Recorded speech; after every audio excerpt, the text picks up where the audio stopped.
Hello everybody, I am John Carpenter. And I'm Matt. And you are watching Matt Reviews. And this is the month of Mattober. That's right, we missed a week. Not my fault. Not my fault either. You're never here to watch movies. Well, maybe you should start watching movies by yourself so we can actually review them. Fine. Anyways, yes, we missed a month. We missed a week. Yeah, we missed the whole month. Sorry, yeah, we missed guys. everything. See you later. But no, we missed a week. You know, school and everything got in the way. You know, watching movies. But we are back this Wednesday to deliver you a nice review over a true classic of the genre. That is The Thing. not The Thing. The Thing. Say it right. The John Thing. Carpenter didn't name this movie The Thing. Fine. The Thing. The Thing. The Thing. So, your plot for this one is Kurt Russell and a crew of scientists are in the Antarctic doing research over what we don't really ever find out. When one day they come across a Norwegian in a helicopter shooting at a dog. They stop the Norwegian, and he starts trying to shoot them, and then they shoot the Norwegian. And like, what the heck is going on? Like, why is this happening? So they go find out, and it all leads up to the fact that there's a shape-shifting alien that is now in the amongst of them. And you never know who is the thing, and it's up to them to not just stop it, but survive and figure out which one of their cohorts Or comrades. or comrades Or friends. or whatever Or fellow scientists. is now. Which one of their homies is the Thing? The Thing. The Thing. Anyways, so that is your plot for The Thing. Not a whole lot to say there. I mean, it's a pretty basic plot. Yep. Pretty simple. Alright, bye guys.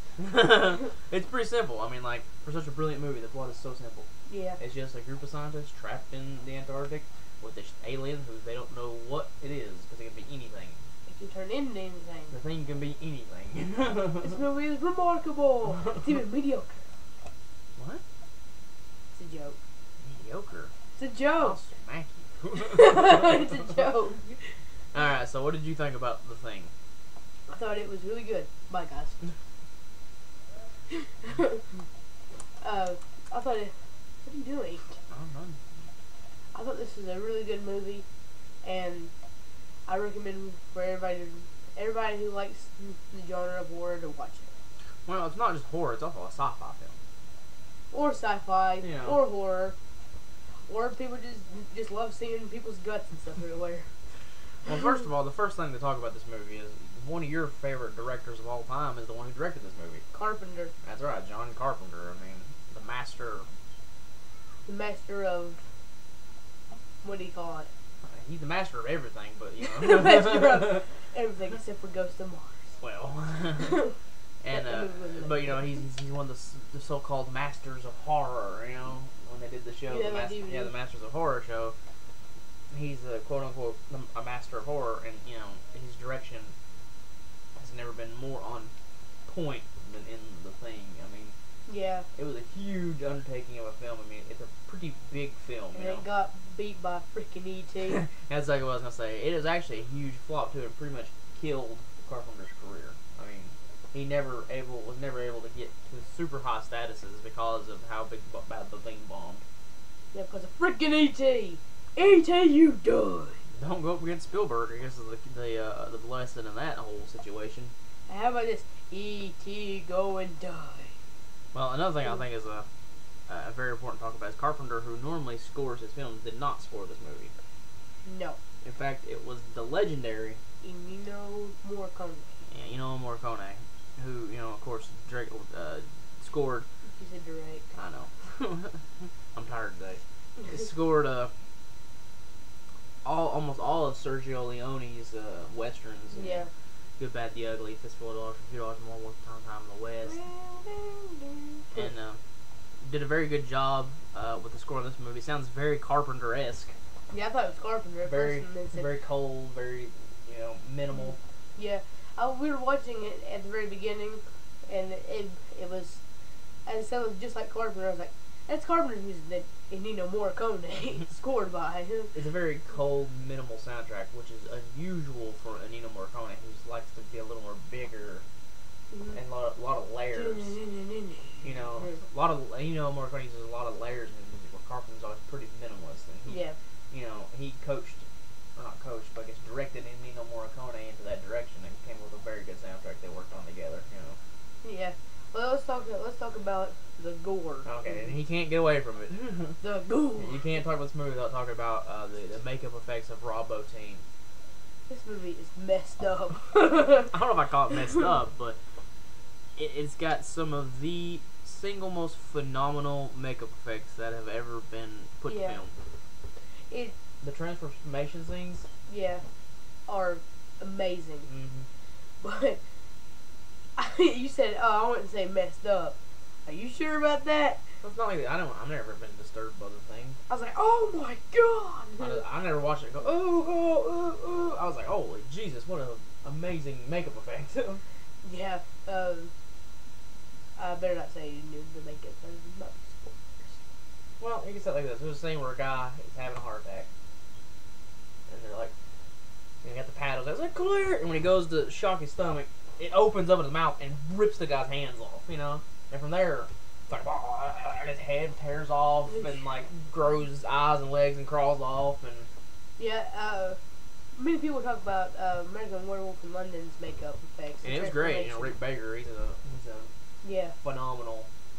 But this, I'd probably say it was better than that kind of effect. I think it's, like I said, I think it's the greatest makeup ever put on the film. I don't think anyone's ever topped what Rob Bottin did in this movie. Rob Bottin actually collapsed on set. He took on so much work.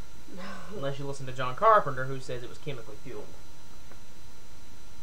He said that he would go into the, and I think he actually said this on deadfit.com, Carpenter interview, so you can fact check me there. He said he would go into the makeup and they'd be taking speed and watching Playing Knife from Outer Space while working on the makeup. Oh, that's crazy. Maybe that's why all the makeup's so weird looking. Yeah. It's like, but yeah, I mean, like, Bottin, I don't even know if he does makeup much anymore. Oh, he should. I mean, like, it's just unreal looking, like, everything about it. Yeah. There's not a makeup effect in the movie where, it's a little funky. No, the whole thing's like, wow, that is absolutely unreal. The whole movie. Yeah, you're like, oh my god. I was asking John the whole time, how do they do that? And you're like, well, if I knew, I would be doing it. Exactly. If I knew how to do that, I'd be doing it. But this was the golden era of makeup effects. 81 to about 89 was about the golden age of makeup, practical makeup. And then in the 90s when they started kind of going on CG, whatever. Back. Somebody wanted to show the floor. What? Yeah. But yeah, I mean, like, the last great makeup-driven film was probably Peter Jackson's Dead Alive. Oh, I love that movie. That movie really is messed up. Because it's that was probably the last really good makeup-driven film, and since then it's kind of been CG. Because people were just lazy. Because I guarantee it took for hell and ever to create those effects and the thing. How long did it take to make this movie? I don't know. I can't look it up. What do we do? Sit here and be like, oh, hold on, folks, let me look on my iPhone here. No, I'm not gonna do that. But well, let's talk about some of our favorite scenes, if possible. Well, easily my favorite scene in the film is when they're doing the blood test.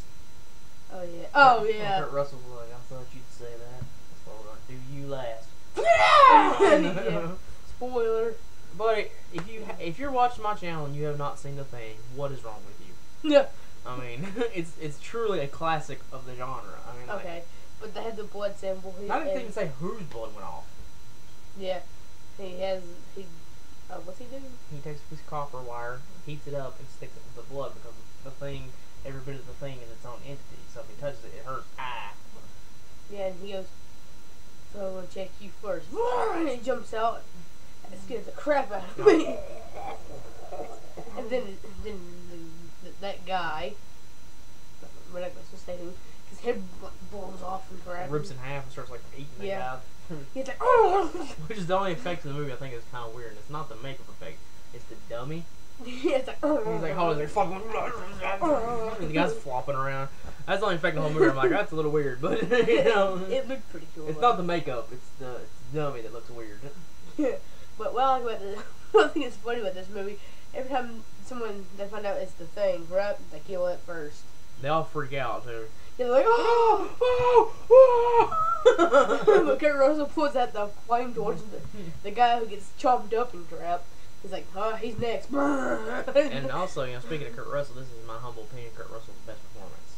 He's pretty good in this movie. Because, you know, the way I say it is like, you watch Escape from New York, he's doing his best Clint Eastwood impersonation. You know? Yeah. You watch Big Trouble in Little China, he's doing his best John Wayne impersonation. Yeah. You know? This movie... He's doing his own thing. Yeah, he's doing his own thing. This is just him, you know? Mm-hmm. And I think that's... And I like him in Big Trouble and Escape from New York. I'm not saying those are bad movies, I'm just saying that his performances in there are definitely very heavily influenced by other people. Where in this movie, he is... being his own person. Yeah, he does just a great job. And also we have the great Wilford Brimley. I'm not going to say it. He's like, alien, check your blood sugar, check it daily. Everybody get happy, diabetes. But he does a great job in this movie as well. Yeah. When he starts freaking out and just smashing stuff, it's some of the best faces in the movie. Y'all don't understand! Boom!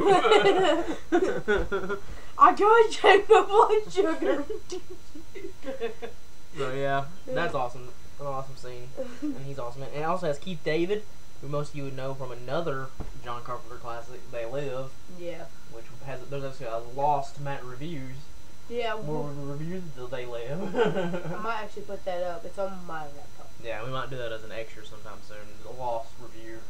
The Lost Review.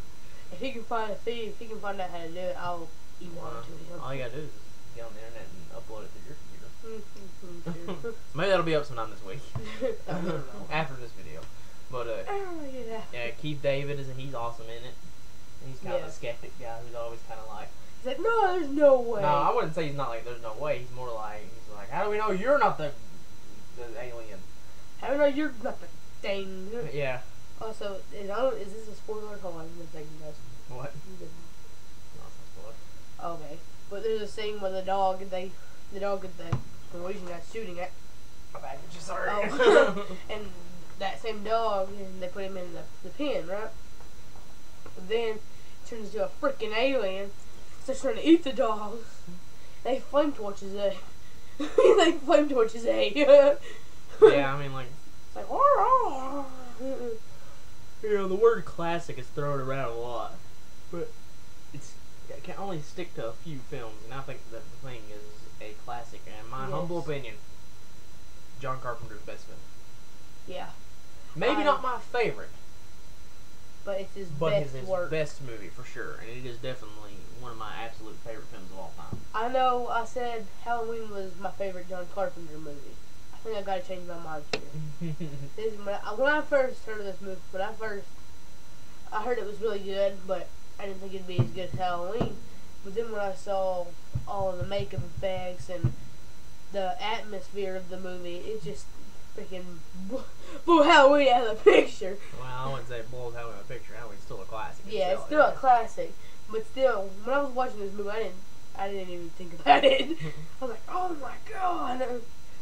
And also, I like the setting of the film too. The fact it takes place in Antarctica and the cold and there's snow all around them. And yeah, if anybody knows where this movie really took place at, please put it in as a comment. We don't know. Yeah, the Blu-ray that I have doesn't come with the documentary, which is a little disappointing. But because there's a really good special edition DVD that has all the making of.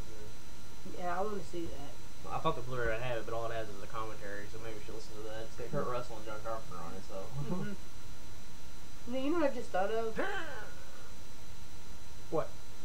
During the last review, we said we were going to review Dr. Fives next. Oh. We did not. Well, that's a lost review too. We might do it next again. Okay. Yeah, maybe. I'm not going to ever say ever again what we're going to do next because there's just no guarantee. Yeah. Oh, what about ratings? Well, you go first. Alright, I'm going to give this movie a solid 5. I'm giving it a 5 too. I'm agreeing with me. So yeah, both 5s, both recommended, beyond recommended. Yeah. I even recommend little babies to watch it. And I'm about to drop the bomb. Halloween night. If you're going to come over to the Hammer 56 channel, we're doing a fan commentary of that. Halloween? I don't know. We talked you about never it. told me. I told you. Yes, Halloween. Okay. John Carpenter's original Halloween is what's going to be. You confused me for a minute there. I was like, I can't remember. It's going to be John Carpenter's original Halloween night fan commentary. Not that crappy Rob Zombie one. I said it. We're going to burn the house down. Yeah, I know. So, yeah. Turn off the video now. Pop bombs. John Carpenter Halloween commentary on Halloween. Thing gets a 5. We love John Carpenter. We love you, John Carpenter. Make another good movie. I met John Carpenter. You suck. He's good But I dude. got an autograph on my Halloween mask. So, I'm John. I'm Matt. And join us Saturday for another Matt Reviews. And watch out for Matt's mini reviews. Yeah. Every Sunday. Every Sunday. See you guys. See you guys.